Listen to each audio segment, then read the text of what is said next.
So I hope my screen is now visible. And yesterday we have started with the syllabus, right? And we have seen what this actually subject means and what we are going to study, right? So we have seen some brief about the syllabus, the experiments, the tools we are going to use, the course outcomes. And then we have started with the unit 1, right? And we take the theory and practical simultaneously. So I will cover some theoretical topic and then we go through the MATLAB to perform some of the experiments. Okay.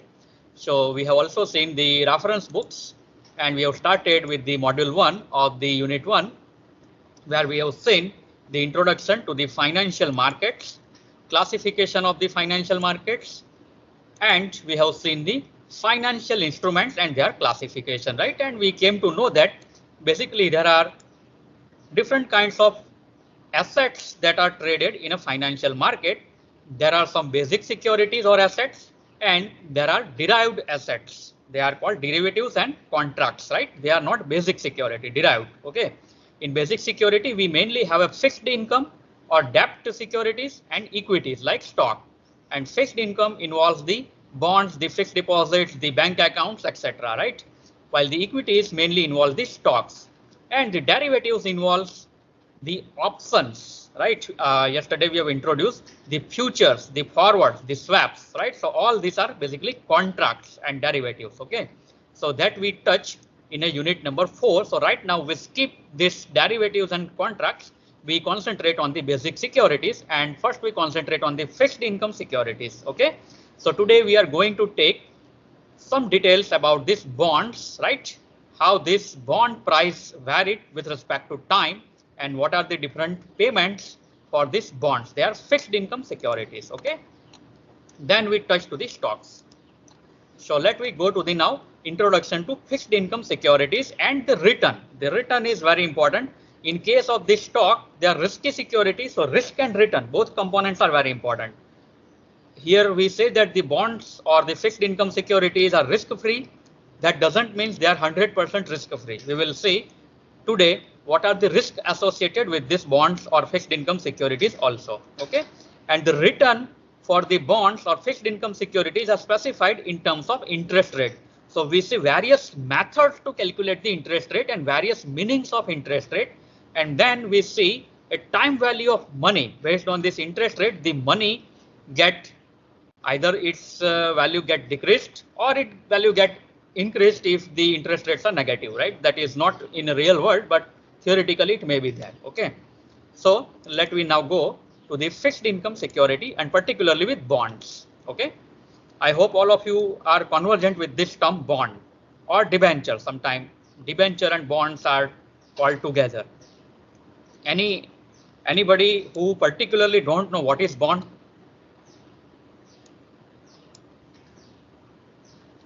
Or you want to clear something so far? Because I am going little bit assuming that you are knowing something about these terms, right? Because we have to go to the mathematics and then the programming. So I am making hurry because I assume that you know some terms related to all these terminologies, right? Okay, so this bond pay fixed amount of money to their owners. So bond is a basic security. There are some owners of it. It is not derived security, right? So it pays fixed amount of money to their owners. So the amount paid is fixed. There are other fixed income instruments apart from bond, like regular savings account that you all are experiencing. Money market accounts. Money market accounts means there are short-term instruments traded in the money market accounts. Certificate of deposits, like fixed deposits that you may open with bank or some corporates. And there are some others. Okay, we concentrate on the bond because if you describe bond, all concepts will get understood. So a bond is a security, or we can say document, that gives its owner the right to a fixed predetermined payment at a future predetermined date called maturity. So bond has a fixed maturity associated with it, right? So remember, it has a fixed maturity asset associated with it, and the payments are predetermined and fixed. The amount of money that a bond will pay in future is called nominal value, face value, par value, or principal. So remember this term. Suppose I am holding bond and maturity date is say in a 31st March 2024. So there is a maturity date. But at that date, whatever amount I will get, that is called its nominal value, face value, par value, or principal, and that is fixed. Remember, that is fixed, predetermined. So maturity is fixed, predetermined, and the maturity amount, right, which is called nominal value, face value, par value, or principal, it is also fixed. It is fixed today. It is fixed today. When I purchase the bond, it is fixed today. I know in advance. Okay. So it is deterministic. There are two sides of bond contract. So a party that promises to pay the nominal value called the debtor, and the party that will get paid is called the creditor. So if I buy a bond, I am creditor, and the company who is issuing the bond is the debtor, right? There are so many companies which are issuing bonds, mostly government companies like HUDCO, or even RBI also issues some bonds, right? So they are called the debtor, and we, the purchaser, are called the creditor, right? So there are always two parties associated with the bond. So the debtor who promises, the debtor has to promise that he or whatever be the debtor pay the nominal value, right, on the maturity date. We say that the debtor is counterparty to creditor in the bond contract and vice versa. So these two debtor creditors are counterparties, and debtor issues a bond in exchange for an agreed upon amount called the bond price paid by the creditor. Now remember this term also. So when I get the bond today, right, or the debtor issues the bond to the creditor, it is issued at some agreed price. It is issued at some agreed price, and that is called bond price, or you can say purchase price. So there are three terms associated with the bond. One is the bond price, means whatever is today's price that I am purchasing, right? Then nominal value, face value, par value, or principal, means its maturity value. Okay, its promised value, and the maturity date, means the period from today. If you count up to maturity date, how many years or months or weeks, that is the period. Okay, and the difference between the bond price and the creditor pays bond price, the creditor that pays to the debtor, and the nominal value is called the interest. So there is always a difference in the bond price, means today's price, and the promised nominal value, and that difference we call interest. Now usually interest we not describe as an absolute value, but describe as a percentage. So we describe it by interest rate. There are several ways to specify this interest rate, right? Interest rate is a very broad term. We see that there are different ways. Also, typically you can note that, but not true always. A bond with longer maturity pays a higher interest rate. If you buy a longer period bond, say 5 years, 10 years bond, then usually the interest rate for that bond will be higher than the short-term bond, like say 6 month or 1 year bond, right, which is less than or equal to 1 year period. Then the you can say the interest rate may be 4%, 5%, like that. Okay, today I am talking about the today's scenario. It may keep on changing. A bond is characterized by its interest and the maturity. So remember, interest and maturity both are important in the bond. When we see the stock, the picture will completely change. I hope these terms are clear. If anybody, those who are having some trouble with the term, because these terms we will continuously use. Yeah, any issue in? Okay. So now let me go to type of bonds in a brief. So as I mentioned, there are short-term bond which is of less than 1 year. There are long-term bonds which may be of greater than 1 year maturity period. So when I say less than 1 year means it's maturity period, and greater than 1 year means it is maturity period. It is not to have anything with my holding period. Suppose bond is issued in 2020, right? And its maturity date is say November 21. It issued in November 2020 and its maturity is in November 21. So it is 1 year bond, short term. But if I buy today, say in July or August, I have only 2 months there or 2 or 3 months there, right? So the bond is not called 3 months bond, but it is called 1 year bond, because from issue date to the maturity date, it has a 1 year period. So my purchase date doesn't matter, remember, in bond. I hope this term is clear. So short term bond is called a bond which has a maturity period of less than 1 year from the issue date. Okay, not my purchase date. And long term bond is having greater than 1 year maturity period. Suppose a bond is issued in say year 2019 with 3 year period. So it will mature in 2022. And if I buy it today, I hold it for less than 1 year, but it doesn't mean it is a short-term bond. It is a long-term bond because from issue date, its maturity date is 3 years. So everything is fixed here. My purchase doesn't matter. Okay. So I hope this term is clear, short-term bond and long-term bond. Anything you want to clear?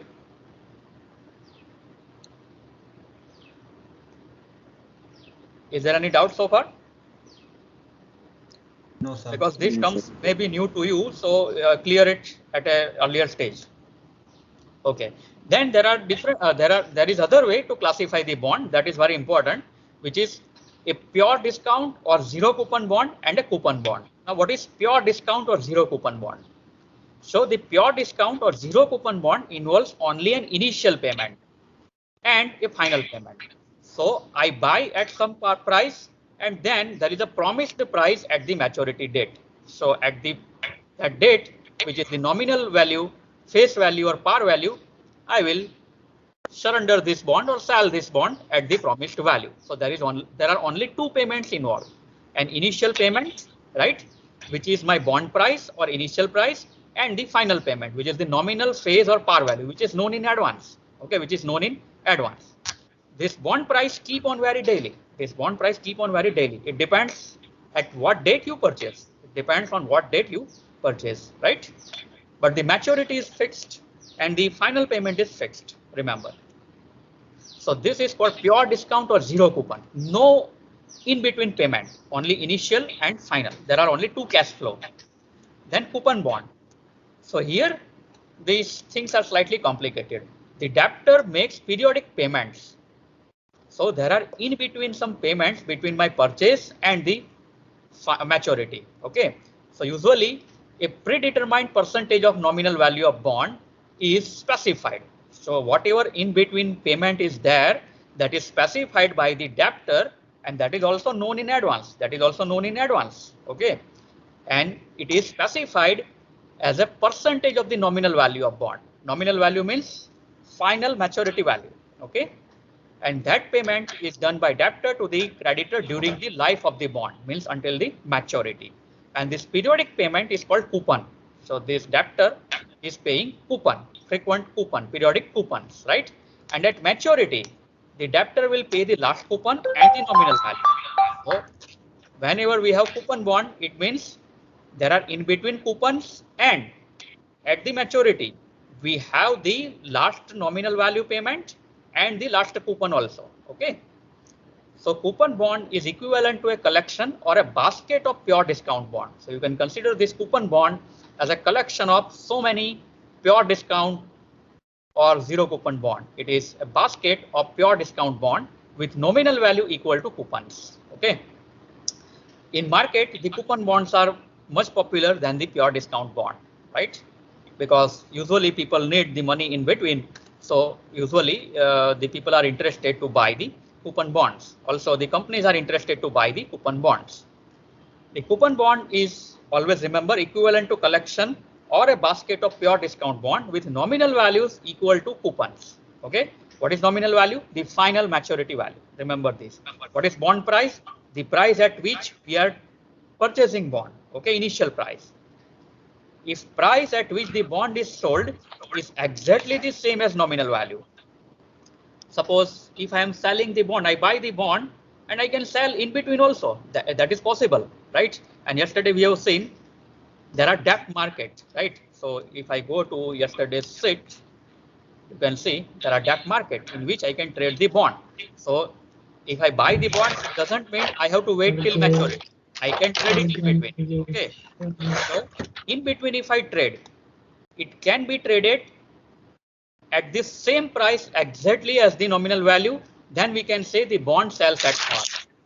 If it is traded at the value below the nominal value means final maturity value. If I sell it below the nominal value, promised value in between, then it is said it is sell below par, right? It is below par. And if it is above the nominal value, it is called above par. So you can see the bonds which are purchased today, I can hold it up to maturity. Okay, but in between I can trade it in a debt market. If I trade it in between debt market, I am trading at three possibility. At par means exactly at the nominal value, that daily price will fluctuate. It may be exactly equal to nominal value, then it is called at par. If it is below, I can say it is below par. If it is above price, then it is called above par. Okay, and coupon bonds which involve the in-between payment can sell at above, below, or at par. So the coupon bonds can sell at any of the three possibilities. While pure discount bond, I just hide it. Can anybody tell me? Pure discount bond, will it sell at par, below par, or above par, or all three?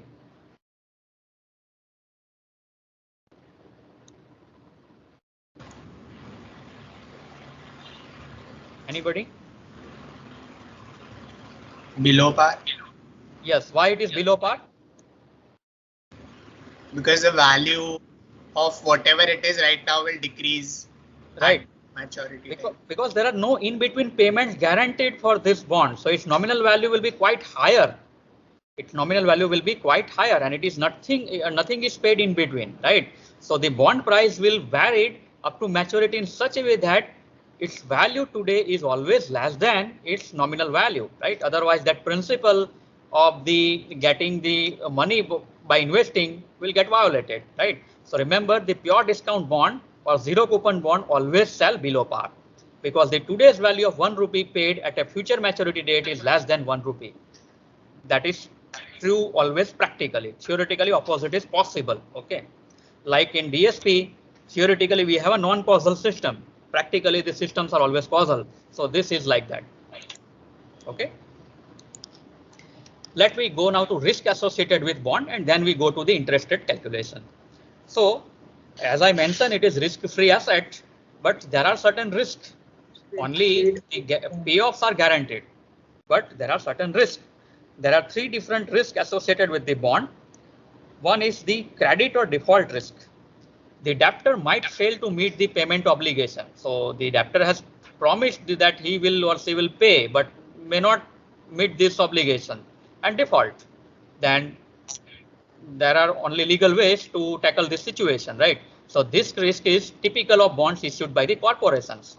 Can you give me any recent example of the default in bond? Yes Bank. Yes Bank is defaulted, yes. DHFL, right? IL and FS. So there are so many examples recently in the COVID and pre-COVID situation. Okay, so that will happen. So you have to bring it to the tribunals or courts, or there is one code, IBC, insolvency and bankruptcy code. So company need to be brought to be insolvency, right? It get bankrupted. So that tribunal will give some order, and then depends on liquidation, the price will determine, and you might get money or might not get money. So there is a risk. Inflation risk. Suppose the bond has promised you it will pay 6% interest, but the inflation is 7%.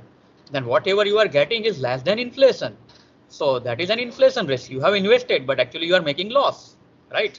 Because your money value that you are getting is not sufficient to buy the same goods, right, that you expect to buy. So interest rate of bond may become less than the inflation rate. That is the inflation risk. So need to be very careful. Then liquidity risk. Now you say that, okay, today I have money, let I buy bond. I will not wait till maturity. Maturity is 7 years from today.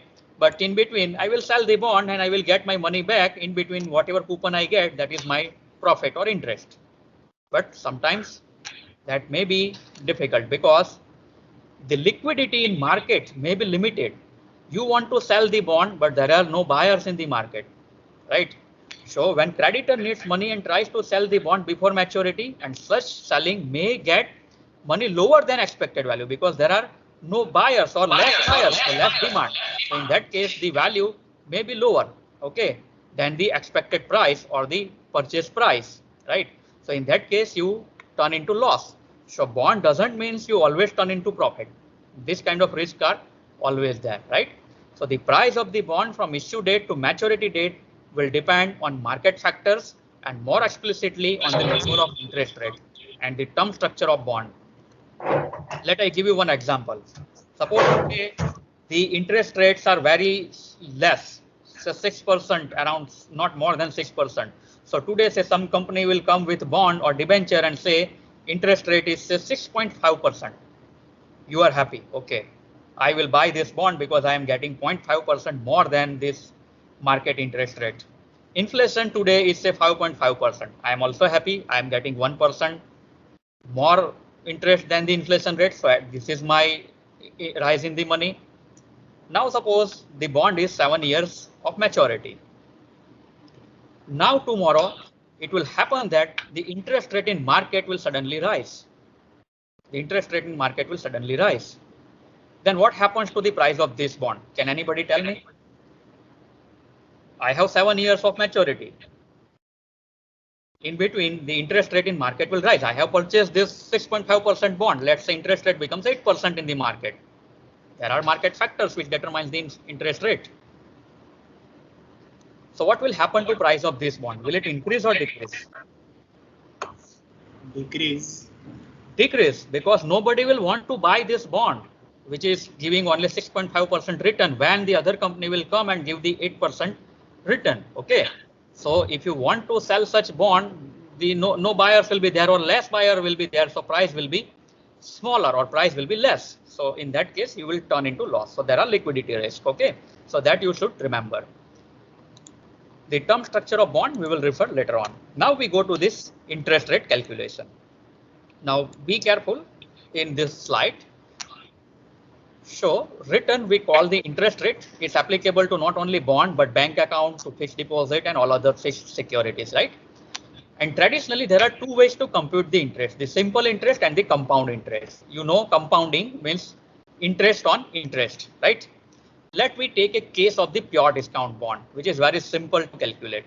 See, if I have a pure discount bond and present price is say P0, I am writing it as P0, constant, right? I know this value, it is deterministic, simple value, P0, constant value, and mature with a nominal payment of say P of T. I am writing it as a function because this is a function of time period, right? Let's say capital T is the period from today to maturity. Okay, so P of T is the nominal value or face value of the bond at which time T equal to capital T. Okay, the bond's interest rate in that case, let I calculate simple interest rate, say RT. What is RT? It is the single period interest rate, means interest rate for the period. I don't know what is period right now, but say if my bond price today is P0 and the nominal payment is P of T at some time capital T, then simple interest rate formula is this: P of T minus P0 by P0. Everybody agrees? You can multiply it by 100 to calculate percentage. Otherwise, you can keep it in a fraction. Okay. So this is single interest rate, a simple interest rate for the single period model. It's very simple. Okay. Now, if this is a pure discount bond or zero coupon bond, this calculation works. But can I compare with this calculation different bonds performance? Can I compare? No, sir. No, because this interest rate is for a period, right? That period is variable for every bond because every bond has different maturity. So we will see how to do its normalization or standardization. Now let me come to the coupon bond. The things are even get complicated because the coupon bonds pay interest at different frequencies, say monthly, quarterly, semi-annually or annually. Some bonds are paying the coupons, means interest, at every month, every quarter, half yearly or annual, semi-annually, or say yearly, annually, right? Once in a year. Okay. So how to compare all such situations like zero coupon bond or coupon bonds with different coupon rate, coupon payment frequency, how to compare them?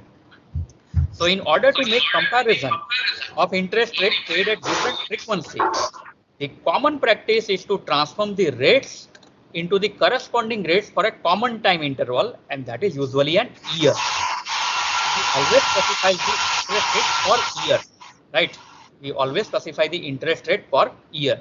We convert whatever be the rate in a per year basis, right? Usually a year. So typically in practice, adapter would quote the nominal rate. So the debtor has to quote the nominal rate. Nominal rate means what? It is annualized rate or PA rate. Sometimes it is written PA, per annum. So remember, what is this per annum rate? It is a nominal rate, annualized interest rate. It is interest, nominal interest per annum. I am not telling it is effective interest per annum. Effective interest will be different. We will see later on. Remember this term. And when you go in actual market with this financial instrument, beware of these terms. The debtor always specifies the nominal rate. The nominal rate is annualized interest rate or per annum rate. It is not effective annual rate. Remember, later on we will clear this term. Okay. So a typical assumption when calculating interest rate is that we assume the interest rate remain constant over the year, right? That is the assumption. Let I take one situation. I have a nominal rate. When I specify nominal rate means it is per annum rate, so 6%. Let I my company says or bank says my nominal rate is 6%, means it is annual rate. Okay, bank always specify the nominal rate. They will not specify anything else. And suppose I am getting a quarterly payment. I am getting a quarterly coupon. Then to calculate this quarterly coupon, what is the quarterly rate? It is RQ, which is very simple, 6 by 4, because there are 4 quarters in a year. So I say it is a 1.5% quarterly rate, right? If the bond is paying semi-annually, the rate is semi-annual rate RS, which is 6 by 2, 3%, and so on. It's very simple in this simple interest terminology. Okay. So with this simple interest paid quarterly, if I invest the amount P0 today, then what it becomes after 1 year? P0 plus P0 multiplied by 4 RQ, because I am getting 4 coupons at which rate? RQ. The bank or the company will specify the annual rate, nominal rate, right? It is annualized interest rate, PA rate, nominal rate. But I have to calculate interest based on this RQ, which depends on the payment frequency. If it is quarterly, it is nominal rate divided by 4, semi-annually, nominal rate divided by 2, monthly, then nominal rate divided by 12, daily, then nominal rate divided by 365. We will see daily case later on. Okay, likewise. So the value of the money, if I have a simple interest paid quarterly with investment of P0 after 1 year, I will get this much amount after 1 year. P0 plus P0 multiplied by 4 into RQ, which is P0 multiplied by 1 plus 4 RQ after 1 year. And if I write this 4 into RQ, it is simply RT, which is 4 RQ. You can see it is because I have invested for 1 year. So my return for my term is 4 into RQ. Okay. Actually, I'm getting coupon using this rate calculation RQ, but my return for term is 4 RQ because I've invested for year and I'm getting quarterly return. If it is semi-annually, then very simple, P0 invested today, it is becoming P0. How much? P0 plus P0 into twice into RS if it is semi-annually, right? If it is annually, say company will pay annually, then it specify only say rate R, annual rate per A. This nominal rate itself is an interest rate. Then very simple calculation. It is P0 plus P0 into R. Now I am investing for T years, not for 1 year. Then the calculation becomes like this. The principal or the face value at period capital T equal to P0 plus P0 into R into T, or it is P0 into 1 plus RT after T years. And the rate for a period R suffix capital T is equal to R into T. So I hope you understood all this calculation of simple interest. I have taken a case of quarterly payment, simple interest payment, right? Quarterly with 1 year investment. Then I have taken a case of the yearly payment, right? I have taken a case of yearly payment with investment over T number of years, capital T number of years. Then my value becomes P of T is equal to P0 plus P0 into R into capital T, which is this. And the R per term here is small r into T, where R is here annual rate. The interests are paid annually. And here the interest is paid quarterly. So it is 4 into RQ, where RQ is quarterly interest rate. Okay. Banks always specified nominal. Any confusion so far? or shall I summarize on one page? Okay, so I am hoping it's okay. Now we go to the compounding interest rate. Let I go to the compounding interest rate. Let I take an example with semi-annual interest rate, say RS. So RS means interest rate for half year, 6 months, semi-annual, and the interest compounded semi-annually. Then amount invested today is P0. Then after 1 year, how much it will become? Let I hide this. Can anybody tell me?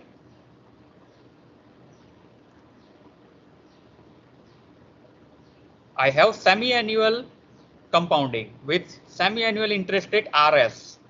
Amount invested today is P0. Then after 1 year, if it is compounded half yearly, how much amount I will get? P0 into 1 plus RS whole squared. Right. It is P0 into 1 plus RS. That much amount I will get after 6 months. Then on P0 into 1 plus RS, I will get another interest of at the rate RS. So I will get P0 into 1 plus RS into 1 plus RS. So it is P0 into 1 plus RS whole square after 1 year. Now the same thing, if I will continue for capital T number of years, how much will my amount will become at the end of capital T years? P0 into 1 plus RS raised to twice T. Remember, because this 2 is because of the payment per year 2 times. Right, and T is the number of years and RS is the semi-annual interest rate. Same thing is there. Other company will issue the bond with the compounded interest rate. Then the compounding interest rate is quarterly. Compounded interest rate quarterly. Then the rate is RQ. And I invest today P0. Then how much I will get after 1 year? P0 into 1 plus RQ raised to 4. Because after first quarter I get a money P0 into 1 plus RQ, not I will get, but money becomes P0 into 1 plus RQ. Then second quarter another 1 plus RQ factor will be multiplied and so on. So it will become P0 into 1 plus RQ raised to 4. If I keep on investing it for T years, how much money it will generate at the end of T years? It is P0 into 1 plus RQ raised to 4T. So remember this calculation. Now instead of semi-annual payment or quarterly payment and compounding, I will have annual payment only. Say company says no, I will pay only annually and compound only annually. So you invest today P0, they specified say annual rate, say R, and they will compound annually. Then if you invest for T years, how much you get? It is P0 into 1 plus R raised to capital T. It's a very simple calculation. Okay. Now, how to compare all these 3 situations? Which bond is better? One bond says I will pay interest rate RS semi-annually and compound semi-annually. Another company says I will pay RQ quarterly interest, compounding quarterly. Third company says I will pay annual interest R and compound annually. You all will invest in capital T years. How can I compare them? Which gives me higher effective interest? How can I compare? So for that, we use one term which is called effective annual interest rate or actual annual interest rate. This is the term which we are interested in, right? We have to calculate this. Bank will not specify or company will not specify. We have to calculate. We have to calculate. They specify this R or RQ or RS. Or if they will not specify RQ, they specify nominal annual rate. You have to find RQ by dividing it by 4. They specify nominal annual rate, then you have to calculate RS, divide nominal rate by 2. Okay. So effective annual rate, that is the way of comparison. So how I can compare? Suppose if I take this semi-annual case, instead of paying the interest semi-annually and compounding semi-annually, say company paid only annual. Then what amount I will get? P0 into 1 plus R, say my rate for annual is R. So if I equate this, my money will be P0 into 1 plus RS whole square if I get semi-annual compound. But if I have not used that semi-annual compound after 1 year and get only one interest after 1 year, then it will be only P0 into 1 plus R. So if I equate it, 1 plus R is equal to 1 plus RS whole square. P0 will get cancelled. So from this equation, I can calculate this R, which is my effective annual interest rate. That is very much important. Similarly, If I have a third company, I will find this quantity. Second company, quarterly compounding case, 1 plus R is equal to 1 plus RQ raised to 4. And I will calculate R. And for yearly, I have 1 plus R. So I can, this R itself is reflecting the value. And then whichever R is higher, that gives me the effective annual interest rate higher. So in that way, I can compare. Okay. Now you say that, okay, this is for quarter or half year or even monthly. That is a 12, right? In monthly, there is a factor of 12 here. But if say some company says that instead of paying quarterly, half yearly or yearly, they will pay interest once per 2 years, then there is a 2-year period. Say company says that I will not pay yearly interest, but I will pay interest 2 yearly. This is also possible. Let's say the rate is R2Y. Then in that case, how to find the effective annual rate? Will you divide R2Y by 2? No. If you divide R2Y by 2, it will be only nominal rate, nominal annual rate, not effective annual rate. How to find R2Y? R2Y is specified by company. So you write this equation 1 plus R is equal to 1 plus R2Y raised to 1/2. Why this is 1/2? Can anybody tell me? Because this R2Y is the interest rate for 2 years, right? So number of periods in a year is only 1/2. It pays interest one time in a 2 year. So number of interest paid per year is only 1/2. In quarterly case, number of interest paid in a year is 4. In semi-annual case, the number of interest paid in a year is 2. So in that way, I can calculate the R. And this R, which is the effective annual rate, is very important term for comparison. So if you want to compare different instruments, debt instruments, you have to calculate this R by referring to all these parameters specified by banks or companies, and then you can compare whichever gives you higher R is giving you higher effective annual interest rate. And then you compare it with the inflation rate. And suppose you have purchased the bond for 7 years, you have to predict the inflation for next 7 years. You have to work on prediction. That prediction we see in the next unit. Okay. And if it is affordable, you buy this bond, otherwise not. I hope you clear about this. Yes, sir. Let me generalize now this formula. So how to generalize this formula?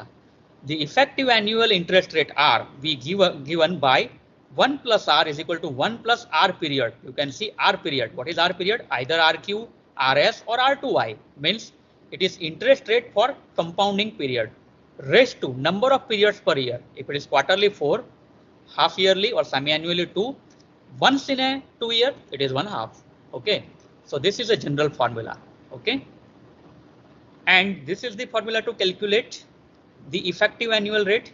If I want to calculate value of my money after T years, then it is P of T is equal to P0 multiplied by 1 plus R period raised to number of periods per year multiplied by T, because I keep on investing this for T years. Okay.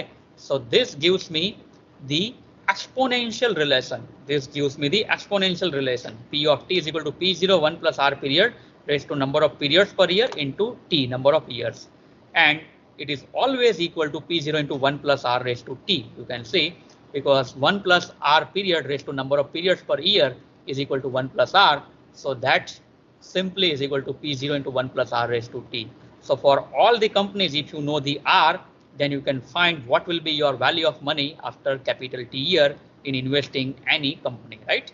So companies specify different R period. They may have different capital T, different compounding frequency, but you can compare it by using this formula. I hope it is clear. Let me come to more complicated case, right? Let I come to daily case. Say there are some mutual fund schemes which pay dividend daily or interest daily. Then how to calculate the effective annual return? Then we use the same thing. Say 1 plus R is equal to 1 plus RD raised to 365. Where what is RD? RD is the daily interest rate. How to find the daily interest rate? Company specified the nominal annual rate. So you divide it by 365. So company says that my nominal interest rate is 7%, but I will pay you daily. Then effectively how much you get annually?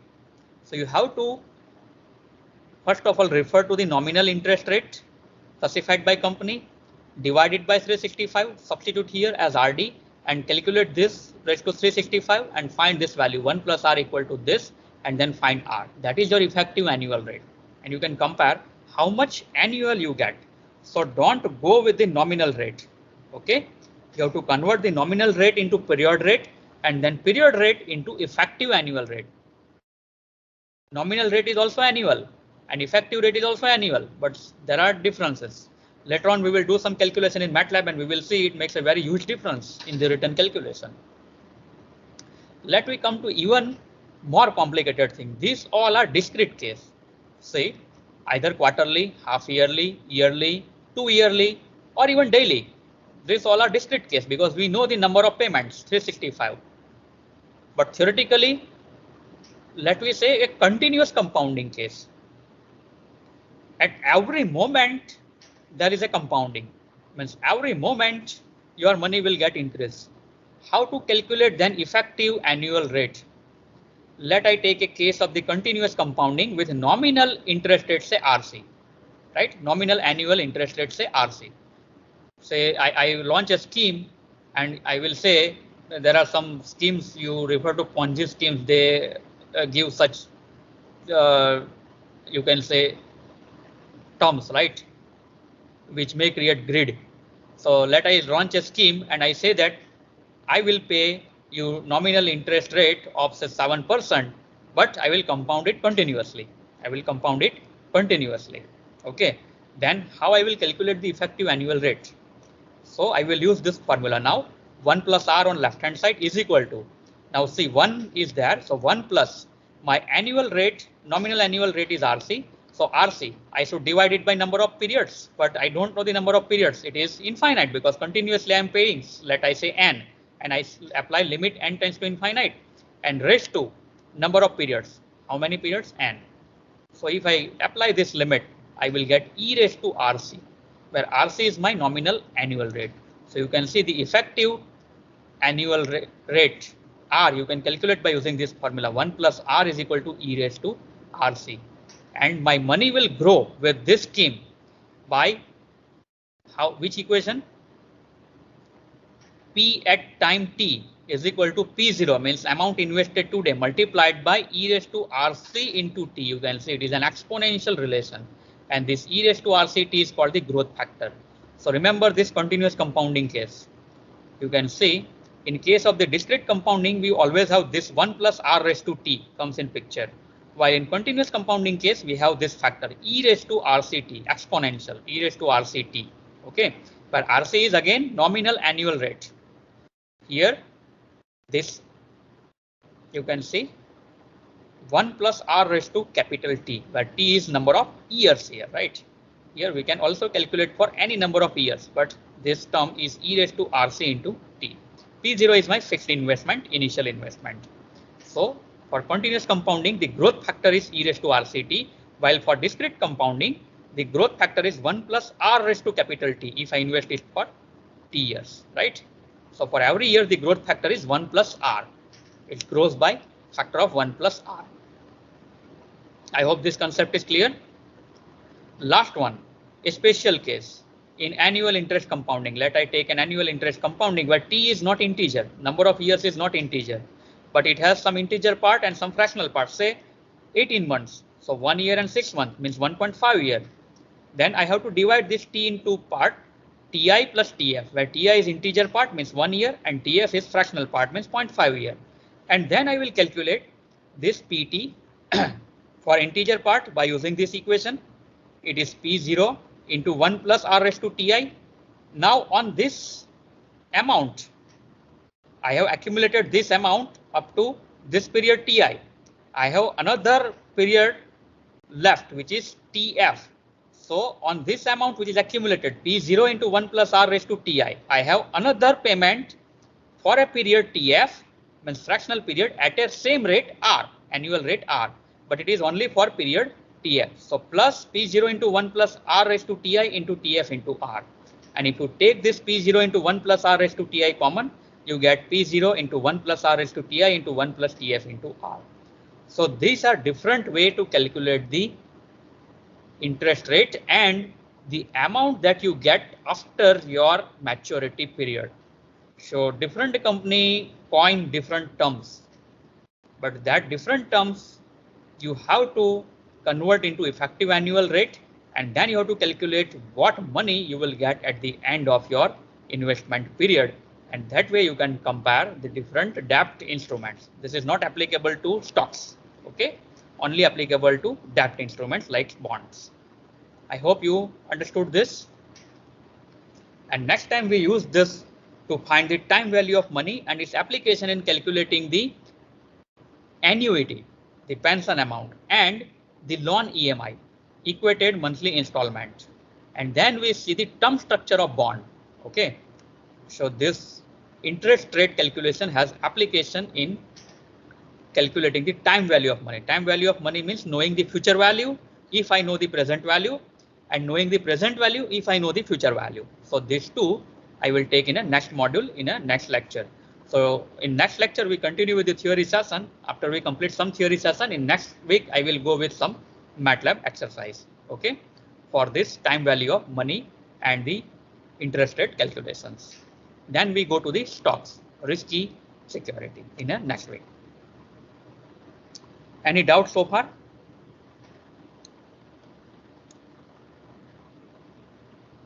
And I will upload this PPTs weekly. So after end of the next lecture, I will upload the PPT for whole week. Meanwhile, you can refer to recording of my lecture. For today, let I end recording.